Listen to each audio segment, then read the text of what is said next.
YouTube channel अमर sir IAS पर आप सभी लोगों का स्वागत है। जैसा कि पिछले वीडियो में केंद्रीय कार्यपालिका के संबंध में हम बताए थे, तो केंद्रीय कार्यपालिका यानी केंद्रीय कार्यपालिका के अंतर्गत हम बताए थे राष्ट्रपति, उपराष्ट्रपति, प्रधानमंत्री, मंत्रिपरिषद के सदस्य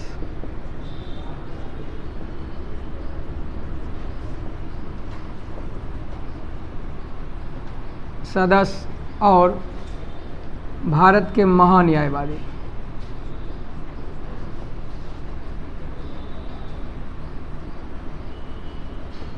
यानी केंद्रीय कार्यपालिका के अंतर्गत राष्ट्रपति, उपराष्ट्रपति, प्रधानमंत्री, मंत्रिपरिषद के सदस्य और भारत के महान्यायवादी आते हैं, जिसमें हमने राष्ट्रपति का निर्वाचन और राष्ट्रपति पर किस तरह से महाभियोग लगाया जाता है इसके संबंध में हम बताए थे। और आज हम भारत के महान्यायवादी की नियुक्ति किस तरह से होती है और उनका क्या कार्य है इसके संबंध में बताने जा रहे हैं। तो भारत के महान्यायवादी, भारत के महान्यायवादी, भारत के महान्यायवादी के संबंध में कि इनकी नियुक्ति भारतीय संविधान के किस अनुच्छेद के तहत की जाती है और इनका क्या कार्य है इसके संबंध में हम जानते हैं। अनुच्छेद 76, किस अनुच्छेद में? 76 यानी 76 में भारत के लिए एक महान्यायवादी होंगे और यह भारत का प्रथम विधि अधिकारी होता है। यानी भारत के महान्यायवादी का वर्णन किस अनुच्छेद में? 76 में। और यह भारत के प्रथम विधि अधिकारी होते हैं। इनकी नियुक्ति राष्ट्रपति के द्वारा की जाती है। यानी इनकी नियुक्ति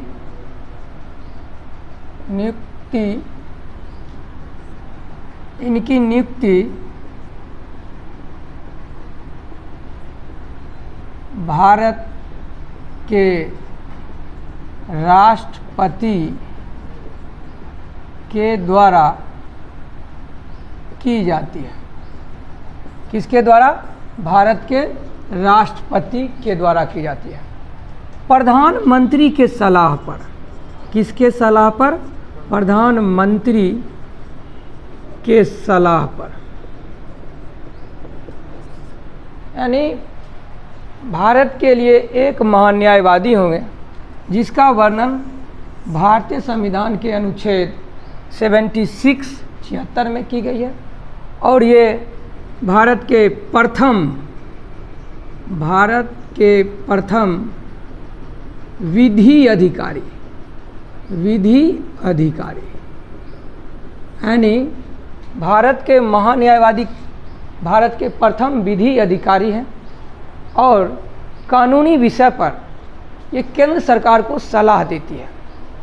अब कौन से व्यक्ति होंगे जिनको महान्यायवादी पद पर नियुक्त की जाएगी इसके संबंध में, तो संविधान का अनुच्छेद 124(3), कौन सा अनुच्छेद?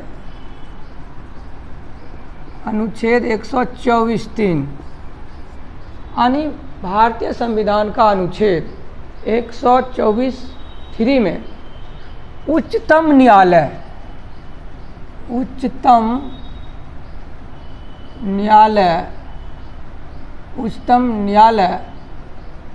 के न्यायाधीश की योग्यता का वर्णन किया गया है। यानी भारतीय संविधान का अनुच्छेद 3 में उच्चतम न्यायालय, सर्वोच्च न्यायालय के न्यायाधीश की योग्यता के संबंध में वर्णन किया गया।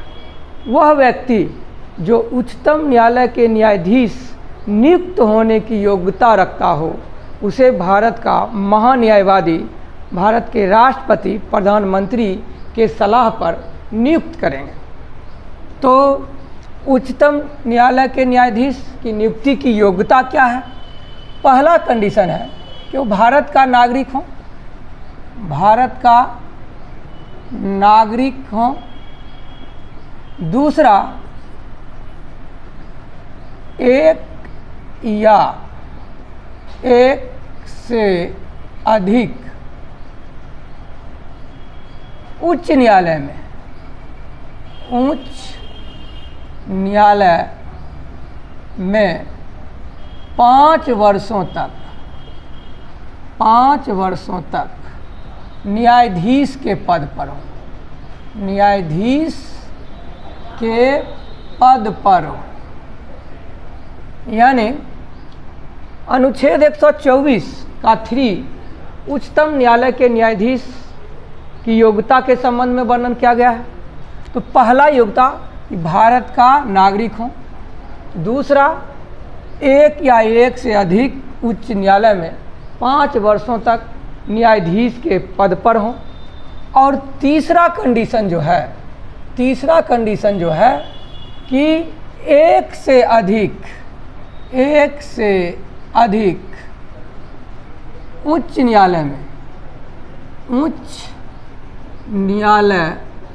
में 10 वर्षों तक अधिवक्ता के पद पर हो, अधिवक्ता के रूप में हो, कार्य किए हो। तो उच्चतम न्यायालय के न्यायाधीश की योग्यता पहला क्या है कि भारत का नागरिक हो। दूसरा क्या है, एक से अधिक उच्च न्यायालय में न्यायाधीश के रूप में हो। और तीसरा, एक से अधिक उच्च न्यायालय में वो 10 वर्षों तक अधिवक्ता के रूप में कार्य किया हो। और चौथा जो है, राष्ट्रपति के नज़र में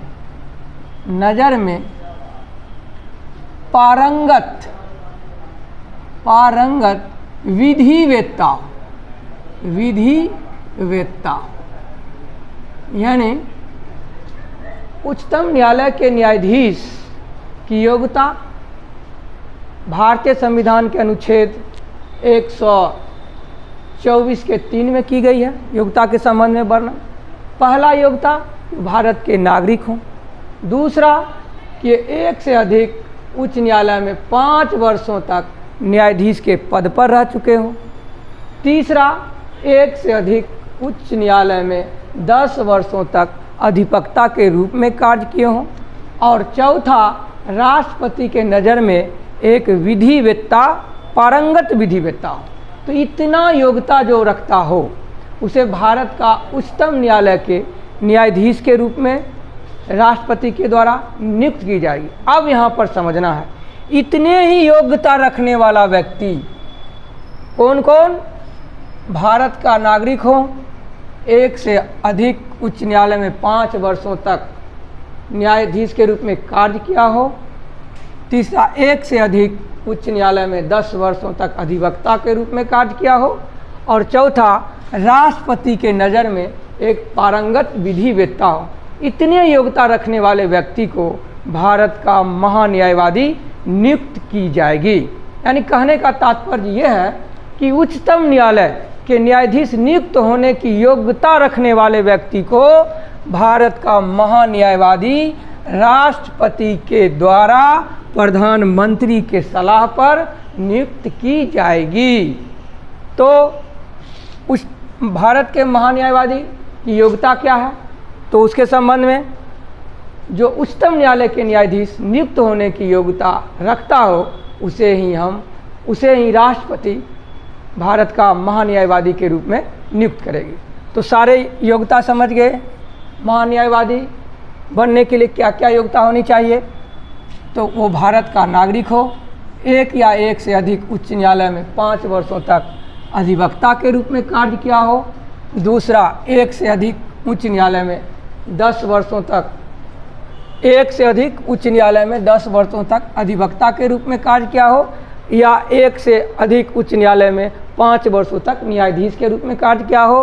राष्ट्रपति के नज़र में एक पारंगत विधिवेत्ता हो, उसे ही भारत का महान्यायवादी राष्ट्रपति प्रधानमंत्री के सलाह पर नियुक्त करते हैं। तो इतना समझ पोज करो। तो महान्यायवादी की योग्यता के संबंध में बता दिए, और किस तरह से महान्यायवादी की नियुक्ति की जाती है और उसकी क्या योग्यता होनी चाहिए। यानी एक बार पुनः रिपीट करना चाहते हैं कि अनुच्छेद 124 के 3 में, किसमें, अनुच्छेद 124 का 3 में उच्चतम न्यायालय के न्यायाधीश की योग्यता के संबंध में वर्णन किया गया, और जो व्यक्ति उच्चतम न्यायालय के न्यायाधीश बनने की योग्यता रखता हो उसे ही राष्ट्रपति भारत का महान्यायवादी प्रधानमंत्री के सलाह पर नियुक्त करेगी। तो इतना समझ गए। अब इसका कार्य समझते हैं। इसका कार्य क्या है? महान्यायवादी का कार्य क्या है? अब अनुच्छेद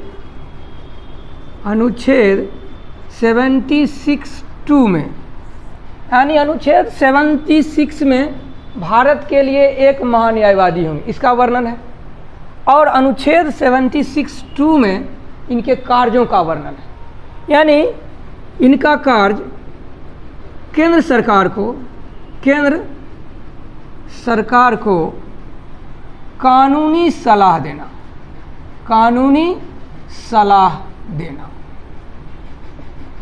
पहला कार्य क्या है?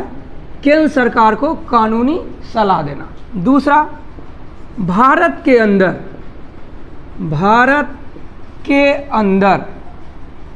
किसी भी न्यायालय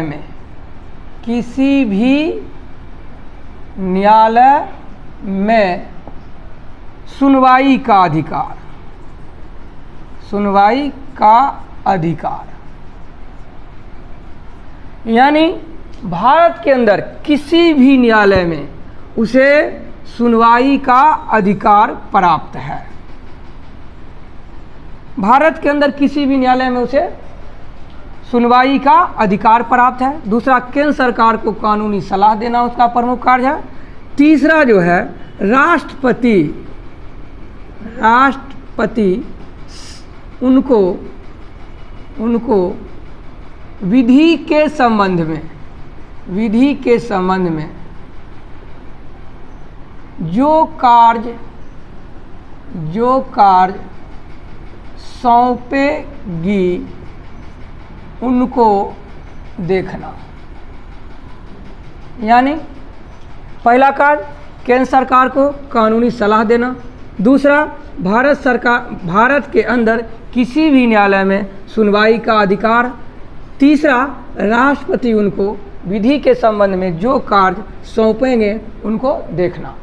अब एक अनुच्छेद है 88। कौन सा? 88। यह संसद के अधिवेशन में भाग ले सकते हैं। अधिवेशन में भाग ले सकते हैं।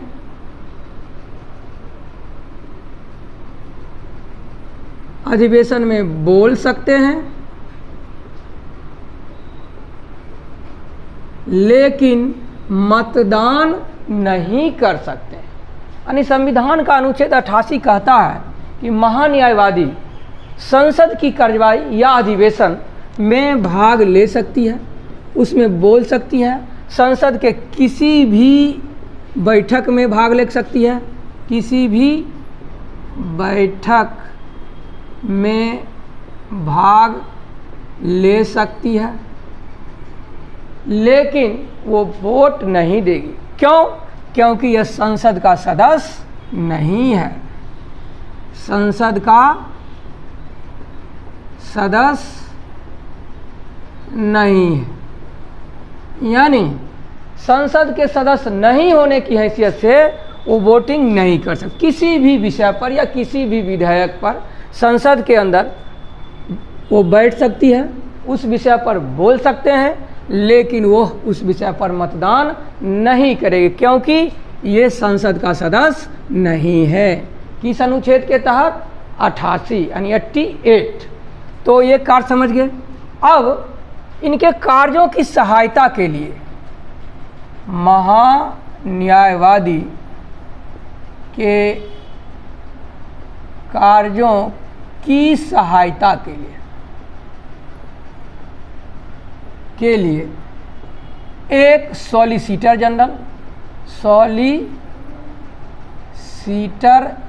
जनरल और दो अतिरिक्त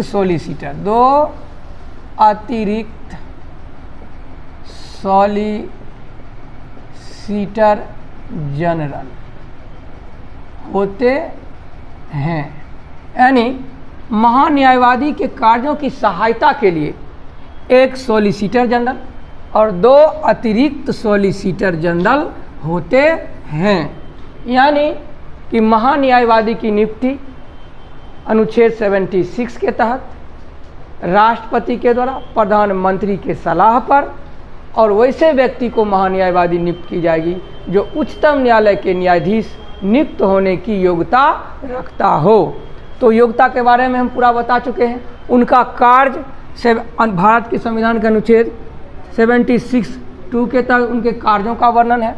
राष्ट्र कार्य क्या? केंद्र सरकार को कानूनी सलाह देना, भारत के अंदर किसी भी न्यायालय में सुनवाई का अधिकार उसे प्राप्त है, और तीसरा राष्ट्रपति उनको विधि के संबंध में जो कार्य सौंपेंगे उनको देखना, और अनुच्छेद 88 के तहत संसद के अंदर किसी अधिवेशन में वो बैठ सकते हैं, किसी विधेयक पर वो बोल सकते हैं, लेकिन वो मतदान नहीं करेंगे क्योंकि वो संसद के सदस्य नहीं है। इनके कार्यों की सहायता के लिए एक सॉलिसिटर जनरल और दो अतिरिक्त सॉलिसिटर जनरल होते हैं। अब भारत के प्रथम महान्यायवादी कौन थे? भारत के प्रथम महान्यायवादी MC शीतलवार थे, और वर्तमान में भारत के महान्यायवादी KK वेणुगोपाल है। KK वेणुगोपाल हैं। यानी भारत के प्रथम महान्यायवादी कौन थे? MC शीतलवार, और वर्तमान में भारत के महान्यायवादी KK वेणुगोपाल हैं। अब राष्ट्रपति